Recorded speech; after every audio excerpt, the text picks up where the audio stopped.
अस्सलामुअलैकुम वरहमतुल्लाहि वबरकातुहू। अज़ीज़ साथियों, आज कल सोशल मीडिया का यूज़ उलमा की गुस्ताखियों के लिए किया जाता है और अफसोस के साथ मुझे ये बात कहनी पड़ती है कि जिस अल्लामा अनवर शाह कश्मीरी रहमतुल्लाहि ताला अलैह के इल्म के सामने अल्लामा इकबाल रहमतुल्लाहि ताला अलैह ने अपना सर नीचे रख लिया और ये चीज़ उसने मान ली, तस्दीक की इस चीज़ की कि अल्लामा कश्मीरी जैसा इल्म किसी के पास नहीं है।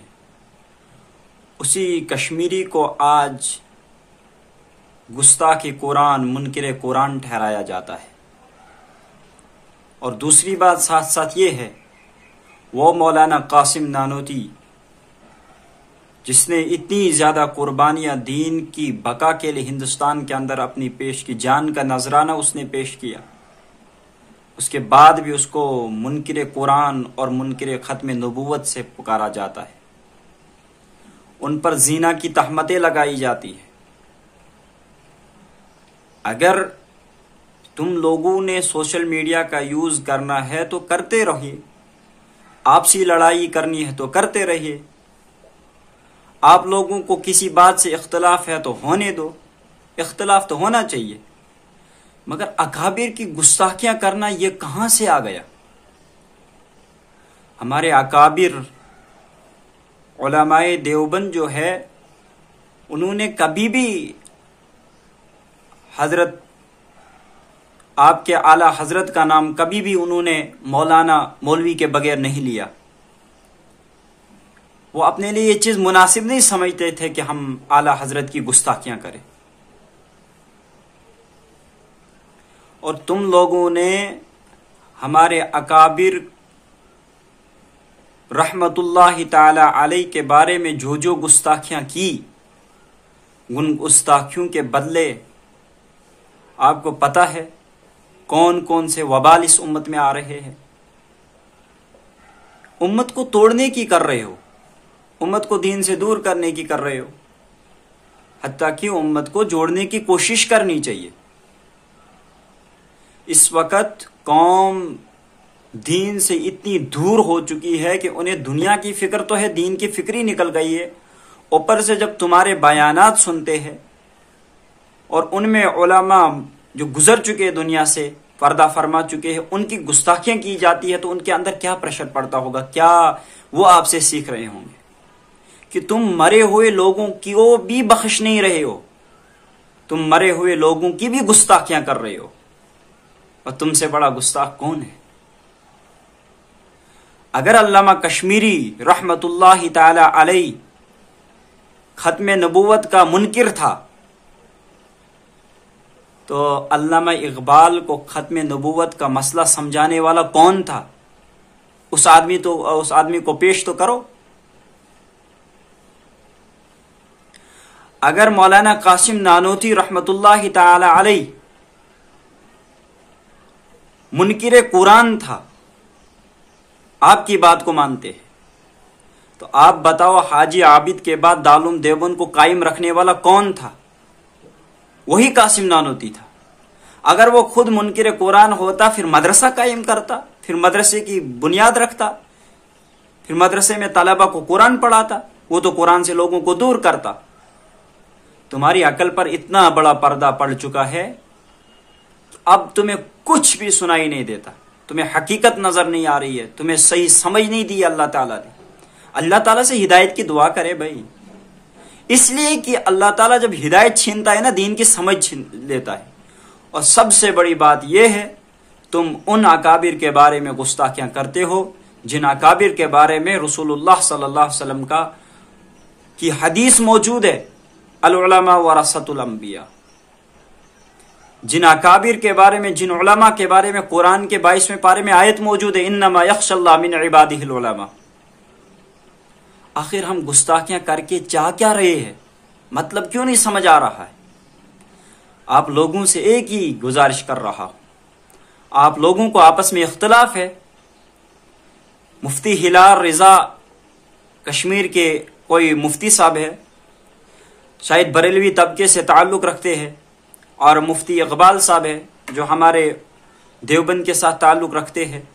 मैं उनसे दोनों से गुजारिश करता हूँ कि भाई आपस के झगड़े को मरे हुए उलमा के ऊपर मत फिट करो। आपसी इख्तलाफ करना है, करते रहो। आपस में एक दूसरे को गाली गलौज करनी है तो करते रहो। हत्ता कि आलिम की जुबान गाली गलौज वाली नहीं होनी चाहिए थी, इसलिए कि उलमा उम्मत की इस्लाह के लिए आए हैं। उलमा को वारिस करार दिया गया अंबिया का, और अंबिया की जुबानें इतनी गंदी नहीं हुआ करती थी कि उनके वारिस इतनी गंदी जुबानें चलाए। अंबिया का मिशन दीन को फैलाना था, और उन्होंने अपना वारिस उलमा को करार दिया ताकि यह भी दीन का काम करे, और तुमने दीन को बटोरने का काम कर दिया। अफसोस के साथ मुझे कहना पड़ता है उस मौलाना अनवर शाह कश्मीरी के बारे में जिसका कुव्वत हाफिजा, उसके क्या कहने कि अरब के उलमा उसके सामने फीके पड़ जाते थे। उस मौलाना कासिम नानोती के बारे में जिसकी कुर्बानियां आज भी नजर आ रही है, हजारों के हिसाब से हिंदुस्तान में मदारिस मौजूद है। भाई गुस्ताखी करनी है तो पहले अकल का इस्तेमाल तो करे कि जिस आदमी की आप गुस्ताखी कर रहे क्या वो सच में गुस्ताख था या नहीं था। ऐसा कुछ हो ही नहीं रहा है। झूठी में गुस्ताखियां शुरू कर दी, जिसको मर्जी आई मौलाना अशरफ अली थानवी पर फतवा लगाना शुरू कर दिया, जिसको मर्जी आई अल्लामा कश्मीरी पर फतवा लगाना शुरू कर दिया, जिसको मर्जी आई कासिम नानोती को काफिर का, जिसको मर्जी आई रशीद अहमद गंगोई साहब को काफिर का। अरे यार ये तो अकाबिर, ये तो अपनी जिंदगी सुधार के चले गए, तुम भी सुधारो, तुम भी इन जैसा काम तो करके जाओ। तुम इनके मुकाबले में इनकी झूठियों के बराबर नहीं हो, और तुम इनकी गुस्ताखियां करने लगे हो, इनको गालियां गलौज करने लगे हो। भाई हाथ जोड़ के आपसे रिक्वेस्ट कर रहा हूं, मेरी बात करने का मकसद नहीं है इस बात को आप रिप्लाई दें, फिर आप इसको उड़ाएं, फिर आप इसमें बोले मुझे ये देखो ये कौन बात कर रहा है, क्या कर रहा है। मैं आपसे एक ही गुजारिश कर रहा हूं, एक तालिब इल्म होने की हैसियत से मैं आपके सामने एक ही विनती कर रहा हूं, वो ये है कि अकाबिर की गुस्ताखियां करना बंद कर दो। तुमने आपस की लड़ाई लड़नी है, लड़ो। अकाबिर को क्यों छेड़ रहे हो, उलमा को क्यों छेड़ रहे हो? जो अपनी जिंदगियां कामयाब बनाकर इस दुनिया से चले गए उन्हें तुम नाकाम बता रहे हो। तुम्हारी अकल कहां है? तुम्हें हुआ क्या है? आखिर मरना एक दिन है भाई, मौत को तो याद करो। कितनी जिंदगी गुस्ताखियों के अंदर गुजारते रहोगे? कितना वक्त निकलेगा आपको दुनिया के अंदर? कल कयामत के दिन अपने रब को तो मुंह दिखाना है, अपने नबी को तो मुंह दिखाना है ना। जब वही अल्लामा कश्मीरी मोहम्मद और रसूलुल्लाह सल्लल्लाहु अलैहि वसल्लम के साथ कयामत में खड़ा होगा, उसकी गुस्ताखी करने वाला क्या मोहम्मद को कल कयामत के दिन मुंह दिखा सकता है? हमने जब कभी भी आला हजरत को काफिर नहीं कहा, हमने जब कभी भी तुम्हारे बड़े बड़े पीरों को काफिर नहीं कहा, इसलिए कि कुफ्र का फतवा देने से पहले एक दफा तो सोच लिया करे कि भाई जिसके बारे में आप कुफ्र का फतवा दे रहे क्या सच में वो काफिर था, वरना पलट के आपके ऊपर फिट हो रहा है कि आप ही काफिर हो जाते। अल्लाह से एक ही दुआ कर रहा हूं, अल्लाह इस कौम की राह भटक रही है, अल्लाह इस कौम को हिदायत अता फरमाए और उलमा को आपसी इत्तफाक व इत्तेहाद नसीब फरमाए। उलमा का दिफा करते करते उनकी गुस्ताखियां की जा रही है और फिर अपने आप को मुफ्ती साबित किया जाता है, मौलवी साबित किया जाता है, अपने आप को आला हजरत साबित किया जाता है। अगर अकाबिर की गुस्ताखियां करने के बाद कोई आला हजरत बनता है तो हम उसको आला हजरत मानने के लिए भी तैयार नहीं है, क्योंकि अकाबिर का एहतराम आपके दिलों में होना चाहिए, उलमा का एहतराम होना चाहिए। बस कोई बात पकड़ ली, कभी ख्वाब की बात पकड़ ली, कभी कलमे की बात पकड़ ली, कभी गुस्ताखे कुरान की बात पकड़ ली, कभी मुनकिर खत्म नबूवत की बात पकड़ ली, बस डंडोरा पीटते रहो। बस जिंदगी में कभी अच्छी बात नहीं करना, इस्लाह वाली बात नहीं करना, बस डंडोरे पीटते रहना। इसलिए कि हमारा काम ही यही बन गया है, हमारा फैशन बन गया है सोशल मीडिया पर कि अकाबिर की गुस्ताखियां करें और व्यूज कमाए। देवबंद के खिलाफ बोलते हो तो आपके फॉलोवर आपको ज्यादा से ज्यादा शेयर करते हैं, और जब भी कोई फिरका किसी फिरके के खिलाफ बोलता है, उस वक्त उसको अपने फिरके वाले बहुत सारे आदमी उसको शेयर करते हैं, उससे व्यूज देते हैं। भाई अगर तुम्हारा पैसा कमाने का यही स्टाइल है तो इसको छोड़ो, ये तुम्हारे ऊपर पैसा भी हराम हो जाता जो इससे तुम कमा रहे हो। अकाबिर की गुस्ताखियां कर करके पैसा कमा रहे हो, ये तुम्हारे ऊपर हलाल नहीं है, हराम है। एक तो ऊपर से अकाबिर की गुस्ताखियां, ऊपर से उसी से पैसा कमाना, ये कहां से जायज आ गया? तुम शरीयत को समझने के लिए तैयार नहीं हो, तुम शिर्क को समझने के लिए तैयार नहीं, तौहीद को समझने के लिए तैयार नहीं हो, कुफ्र क्या होता है उसको समझने के लिए तैयार नहीं हो। बस फतवेबाजियां, फतवा फतवा फतवा फतवा, हर बात पे फतवा लगाते रहो। क्या मिलेगा फतवा लगा लगा के? तुम अगर हर किसी को काफिर कह रहे हो, आखिर अल्लाह ताला ने जन्नत तो बनाई किस लिए बनाई है? वो तो ईमान वाले के लिए। फिर अल्लाह जन्नती को ना बनाता? इसलिए कि सारे दुनिया में काफिर बस रहे हैं ना।